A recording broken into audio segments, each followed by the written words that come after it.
Yo, check this out. Black guys drive a car like this. Ding ding. Yeah, but white guys, see, they drive a car like this. It's true. It's true. We're so lame.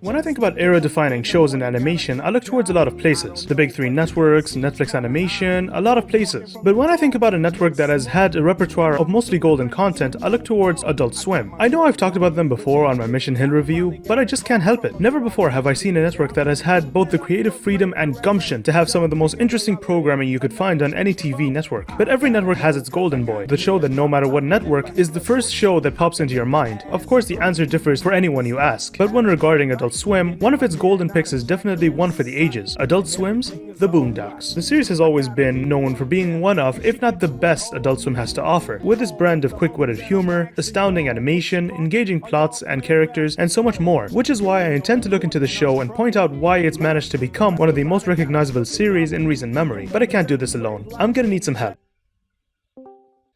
Hey, Manuel. Yo, what's good? What's good? I'm good. So, remember that Boondocks review? Yeah. Yeah, you want to be in it? Oof. I'm sorry, but my house is on fire. My dog is blind.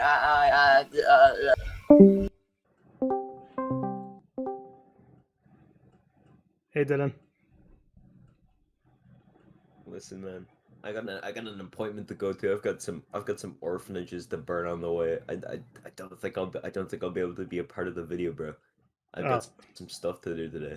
Yeah. Yes. Sorry about that, man. Alright, man. See ya. See ya.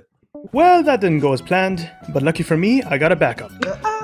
Amen. Oh yeah, it's one of those videos. So get comfy because this is The Boondocks, how relevance makes a great show. Our lives have been a complete disaster since we moved here. We were supposed to have safe, boring lives. I was supposed to find some hot, financially desperate, or sexually frustrated mama and settle down. Jesus was black, Ronald Reagan was the devil, and the government is lying about 9/11. Thank you for your time, and good night.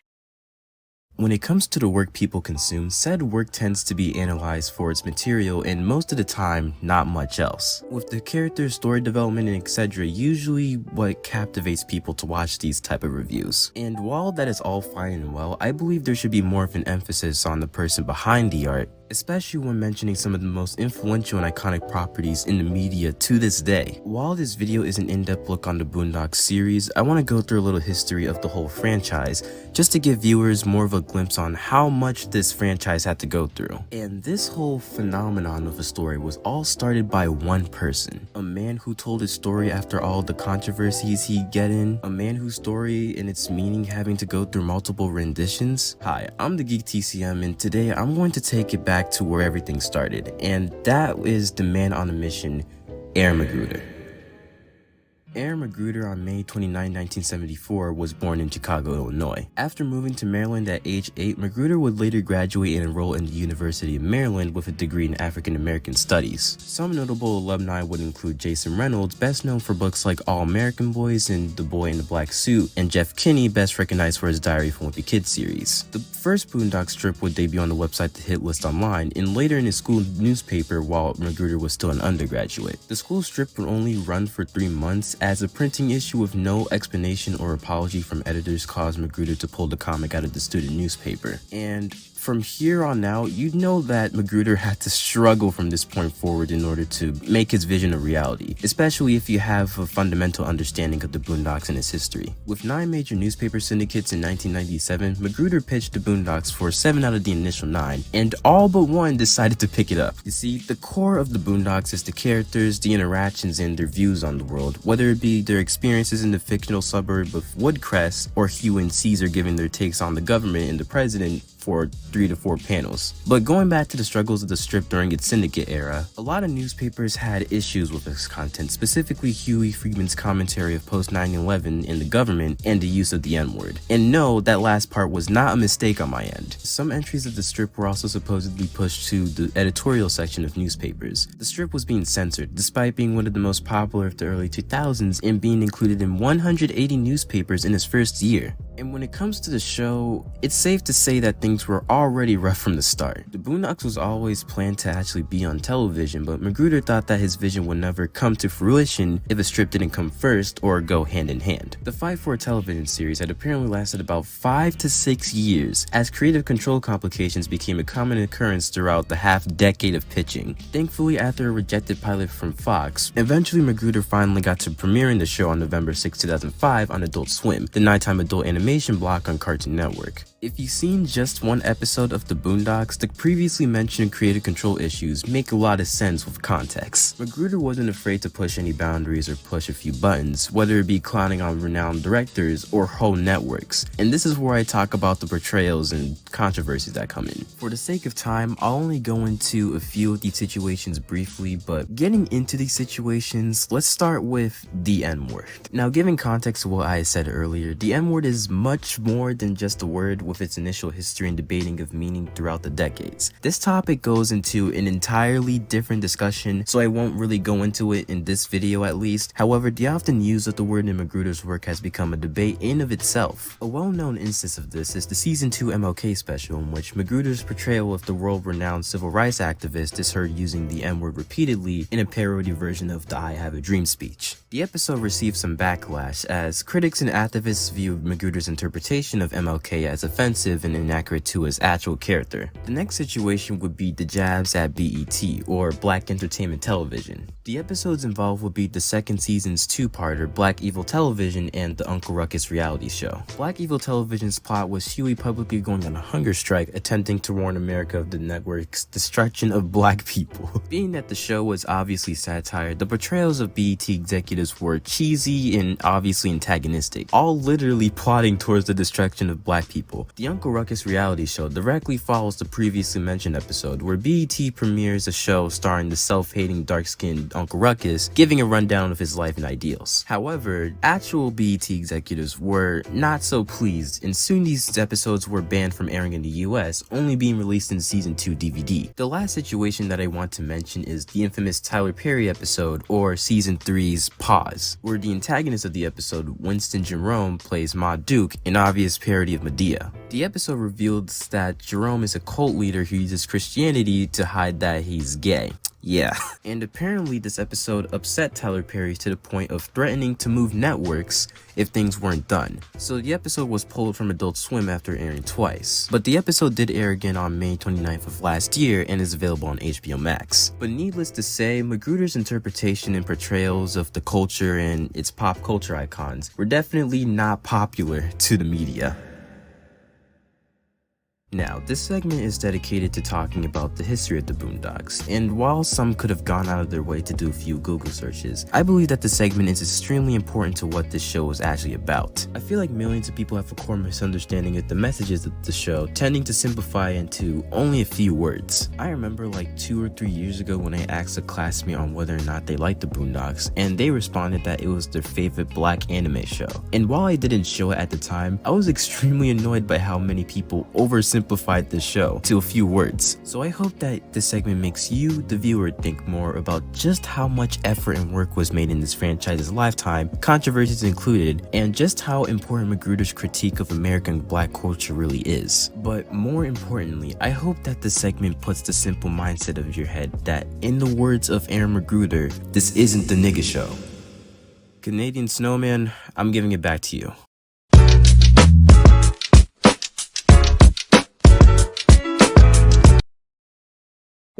Hey yo, what's good, y'all? It is me, the king of How much you wanna bet this nigga GeekToons went like this right after I said the line? At last, it's been a while. From the years of build-up, it has finally happened. I am finally featured on the GeekToons YouTube channel, here to talk about season 1 of the Boondocks. Now, Geek number 2, aka Geek TCM, shout out to him, talked about the creation and meaning of the show itself. I'm here to talk about the first season of the Boondocks. Now, I'm gonna make a confession. I have not watched the Boondocks till GeekToons contacted me to do this segment. Hey, wait, hold on. Look, I'm sorry that my dumbass hasn't watched this show. I'm just not that motivated to watch almost anything, you know? There's so many shows that my friends and family recommend me, and I just never had the motivation to watch a show. I just move on with my day and play the same damn video game. I'm about to show these niggas who I am.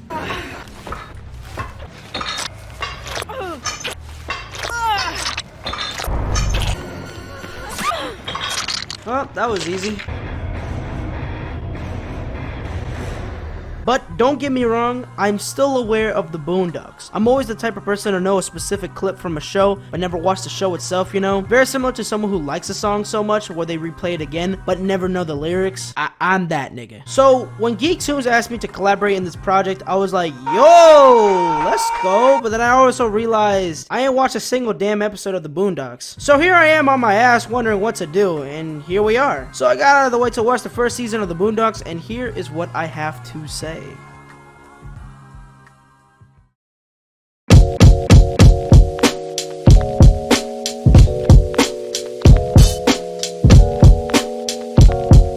The first season is good, like really good. The first season is a stepping stone for up and coming seasons. The first episode is so chaotic and hilarious. I'm sure there's a reason for that. The scene starts off with white people at a party having a good time, then suddenly Huey walks up to the mic and addresses to the people at the party the horrific truth about the government and Jesus Christ being black.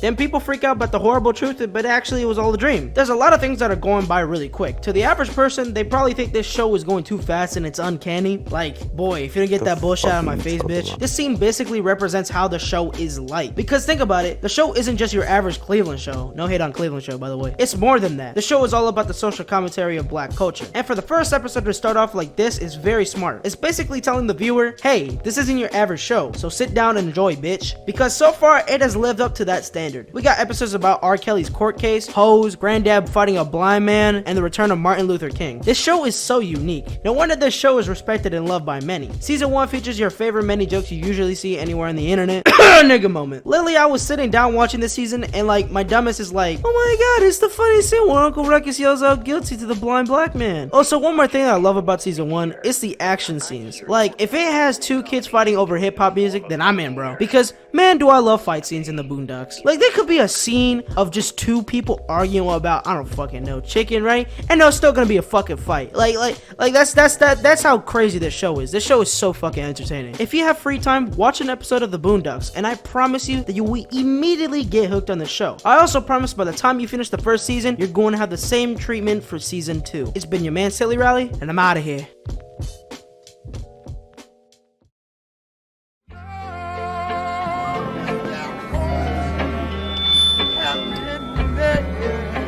Excuse me, everyone, I have a brief announcement to make.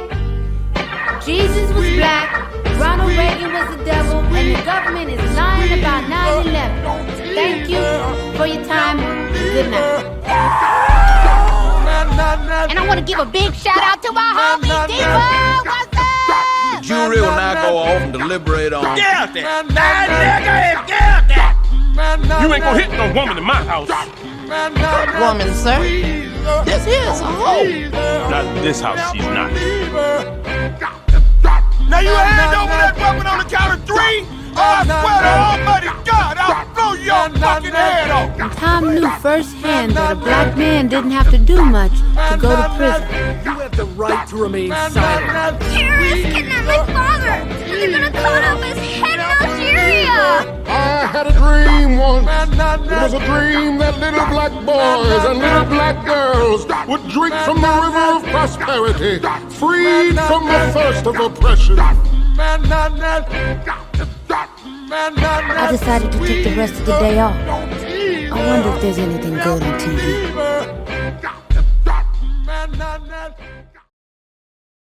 The corporate headquarters, and they shut down the whole place, fired everybody. Oh, well, Power to the people. Fuck you.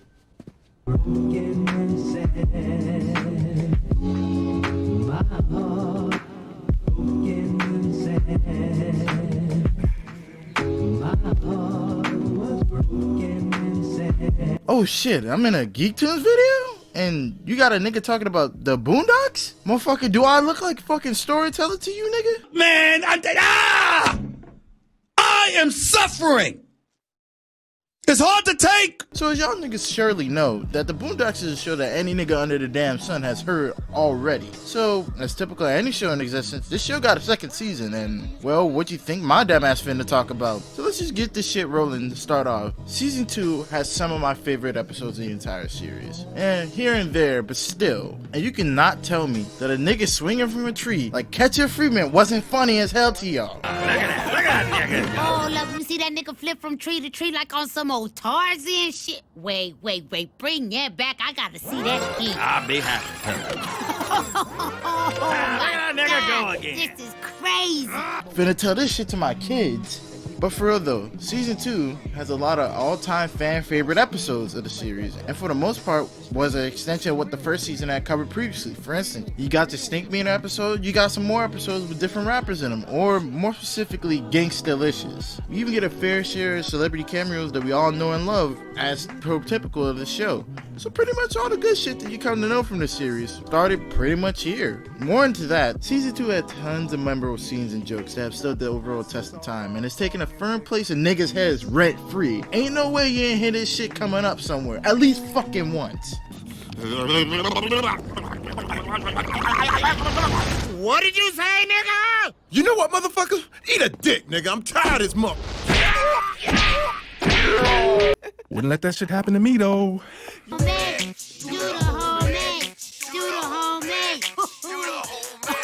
Fuck out of my face, boy. Plus there were tons of classic scenes that, till this day, nigga, had niggas about to lose their mind or at least get into their feelings. Shit, you can't say that the story of Gangstalicious Part 2 ending ain't make y'all niggas be in this bitch like...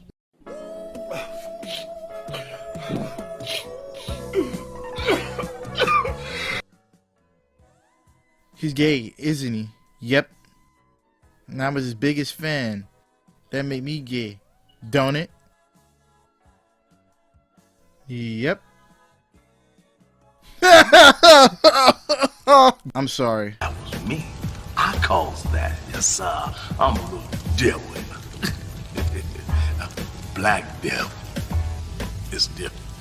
With as much as the cool shit that was in season 2 that it was introduced, I would say that there was some rough patches in this bitch that I kinda can't really overlook. And those could really be something as the idea of the season is the fact that I wish I could have like seen more of the storylines that I really enjoyed. Cause essentially they were over with. They were done. Also, the fact that niggas just be possessing niggas now. That's what we doing. For real. Shit, nigga, I'm finna be in that bitch like... Nigga, you just been caught lacking. The fuck am I talking about, bro? Shit, move on to the next season, bro. Bert, what the fuck? Move, nigga. I never thought I'd say this, but our family isn't as messed up as I thought. Season 3 of the Boondocks is what I personally consider to be the series' most prominent peak in its history. Everything was pushed to the very best quality that the series could be, both writing, animation, and execution-wise. It feels like everything just got a complete boost, and I loved every minute of it. The season follows the escapades of the Freemans' constantly changing world, following the events of the Obama election. With a new president by their side, they go day by day, surviving through the craziest scenarios the season has to offer. This season's strengths definitely come in not only its humor, but the different situations our main trio would find themselves in as well.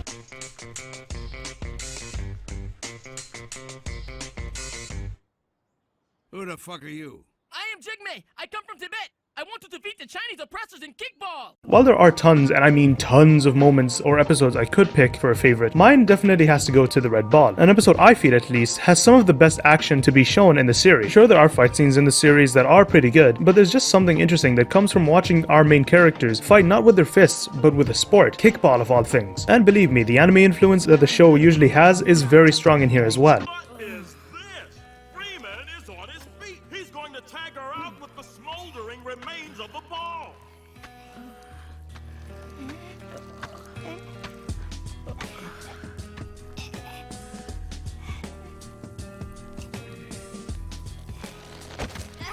You outlaw god!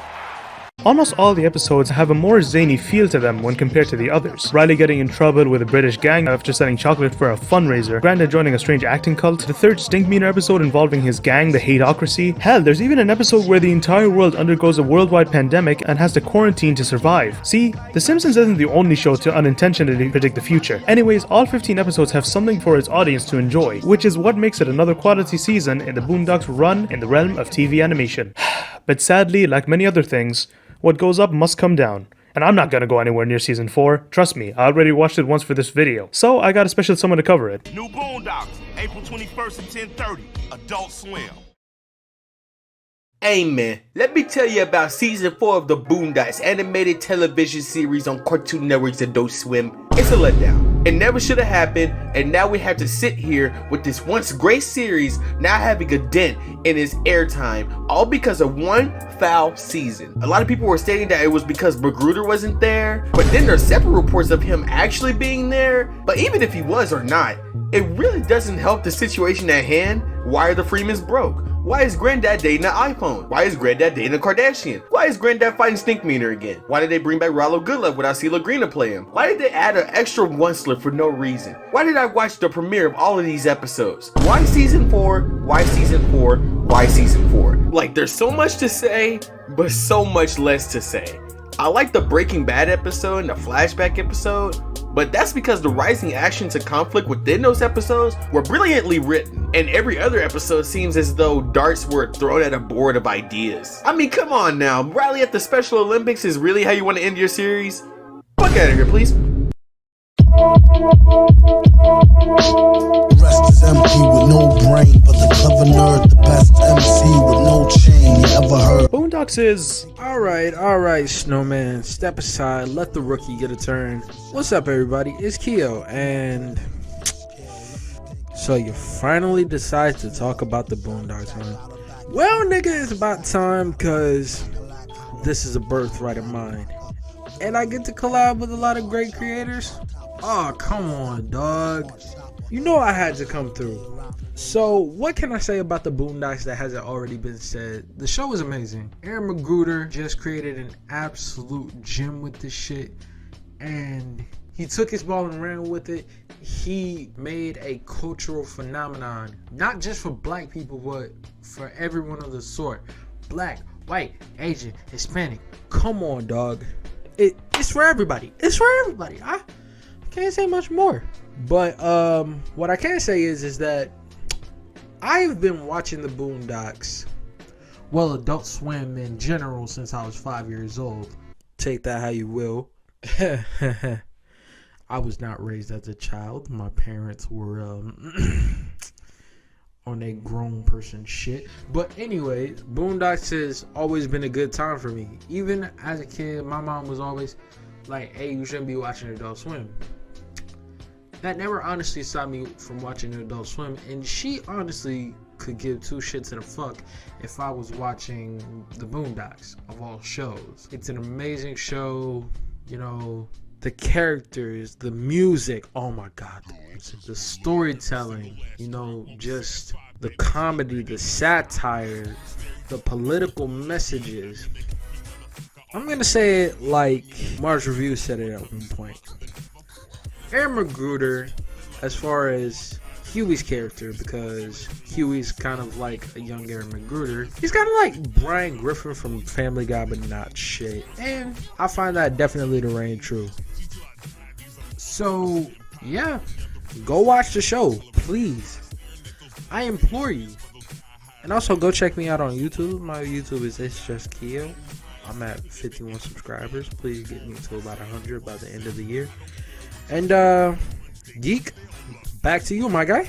Throughout all of this review, me and the others in this video have gone on and on about how this show hits the hardest and fell into the depths of mediocrity within its 4th season. But hell, I'm gonna come out and say it. This review just doesn't give it enough justice. You want a better look? Go take a look at some of Storyteller's videos. This review is just one big opinion piece for all I care. What I can take away from this review is that The Boondocks has got to be one of the smartest and most hilarious shows ever written. There's a reason why the show's still brought up in the topic of animation to this day. There's a reason why the show's managed to click with me from episode 1. And there's a reason why this review isn't just some give shows a chance type thing again. It's all thanks to Aaron Magruder himself. The man's writing made the show what it is. His work within the first 3 seasons at least shouldn't be forgotten, and it shouldn't be taken for granted, because when the time came that his touch wasn't there for a period of time, the show was just lost without it. A lot's been teased for upcoming projects with the Boondocks, a revival, a mobile game, you name it. But honestly, I feel like we're just repeating history at this point. But I guess we'll just have to wait and see. Coast to coast, chill, snows, flows, ill, goes, chill, not supposed to overdose, no dose, pills.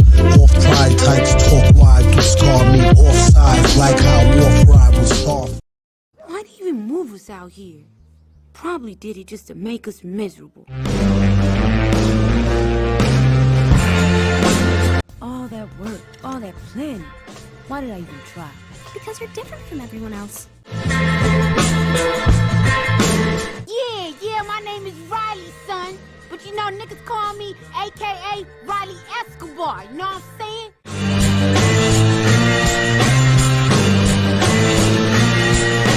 See, that's what I'm talking about right there. We don't use the N-word in this house. Granddad, you said the word nigga 46 times yesterday. I counted. Nigga, hush. Oh, Lord have mercy. Security. We got a code black. Code black at the main gate. Ruckus, what the hell is a code black?